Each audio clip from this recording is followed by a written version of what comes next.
Hello అండి. Welcome back to our channel మమతల కోల. నేను మీ లక్ష్మిని. ఇంటి ముందు చిన్న ముగ్గు వేశాను. ఎలా ఉందంటారు? బాగుందా? ఎప్పుడు ఈ ముగ్గు గోల ఏంటక్కా అంటారా? ఓకే. ఓకే. ఇక వీడియోలోకి వెళ్ళిపోదామా? నేను, మా అమ్మాయి కలిసి విజయవాడ కనకదుర్గమ్మ టెంపుల్‌కైతే వెళ్తున్నామనమాట.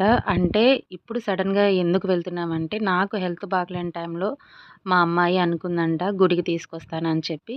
సో, నేను, మా అమ్మాయి అయితే వెళ్తున్నాము. అందరం కలిసైతే వెళ్దాం అనుకున్నాం గానీ, ఎవరి పనుల్లో వాళ్ళు బిజీగా ఉన్నారనమాట. సో, మళ్ళీ అమ్మవారి మొక్కుని వాయిదా వేయకూడదని చెప్పి, నేను, అమ్మాయి అయితే కలిసి ఇద్దరం వెళ్తున్నాము. బాబుని గూడా తీసుకొని వెళ్తున్నాంలెండి.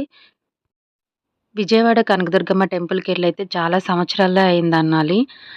ఈ మధ్య కాలంలో అయితే వెళ్ళటానికి కుదరలేదు. మధ్య కాలంలో కాదులెండి. అమ్మాయి మ్యారేజ్ అయిన దగ్గర నుంచయితే నేనసలు టెంపుల్‌కే వెళ్ళలేదు. అంతకుముందు అయితే దసరా రోజు కంపల్సరీగా వెళ్ళేవాళ్ళమి.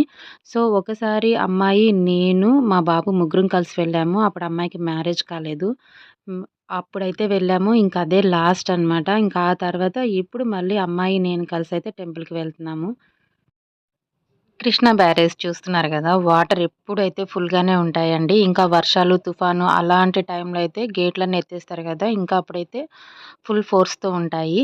మేమైతే ఇంటి దగ్గర నుంచి ఓలా బుక్ చేసుకొని ఇక్కడి వరకైతే వచ్చాము. ఇక్కడ ఆటో పైకి వెళ్ళటానికి లేదు.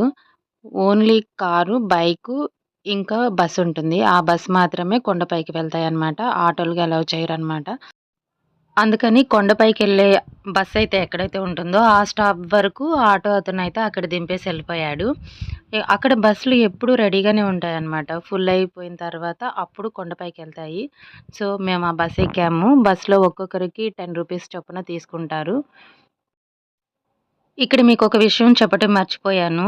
ఎందుకంటే ఇప్పుడు బస్సు ఎక్కే దగ్గరే కొబ్బరికాయలు, అమ్మవారికి చీర, గాజులు, పూలు అన్నీ అమ్ముతారనమాట. సో, అక్కడే మేము అమ్మవారికి సంబంధించినవన్నీ తీసుకున్నాము. సెట్‌లాగా చీర, గాజులు, ఇంకా పూలు, కొబ్బరికాయి అన్నీ తీసుకున్నాము. తీసుకొని ఇంకా బస్సెక్కేసిన తర్వాత కొండపైకి వెళ్ళామనమాట. ఎళ్ళిపోయిన తర్వాత మేమైతే ఖాళీగానే ఉంటుంది కదా! అని చెప్పి ఫ్రీ దర్శనానికైతే వెళ్ళామనమాట. ఫ్రీ దర్శనానికి వెళ్ళిన తర్వాత అక్కడేంటంటే మేము క్యూ లైన్‌లోకి వెళ్ళిన తర్వాత కరెక్ట్‌గా టైము 6 అయింది. మరి ఆ టైంలో క్యూ లైన్ అయితే ఆపేశారు. ఒక 20 మినిట్స్ వరకైతే ఆపేశారనమాట. చిన్న బాబు ఉన్నాడు కదా! సో, కొంచెం అక్కడ మాకు ఇబ్బందయింది. అప్పటి వరకైతే బాబు వలన ఎలాంటి ఇబ్బందయితే లేదు. కానీ అమ్మవారి దర్శనం అయితే చాలా బాగా జరిగింది. అమ్మవారి దర్శనం చేసుకున్న తర్వాత ఇంకా కొబ్బరికాయ అవి కొట్టేసి, ఇంకా కొంచెం సేపయితే కూర్చొని లడ్డూ ప్రసాదం అయితే తీసుకొని, ఇక రిటర్ను మళ్ళీ కొండపై నుంచి కింద వరకొచ్చామనమాట. అంటే బస్‌లోనే. సో, అక్కడి నుంచి కిందకొచ్చిన తర్వాత మళ్ళీ మేము ఓలా బుక్ చేసుకొని రిటర్న్ అయిపోయాము. సో, ఇదేనండి ఈరోజు నా వీడియో. నా వీడియో కనుక మీకు నచ్చినట్టయితే లైక్ చేయండి, షేర్ చేయండి, సబ్స్క్రైబ్ చేయండి.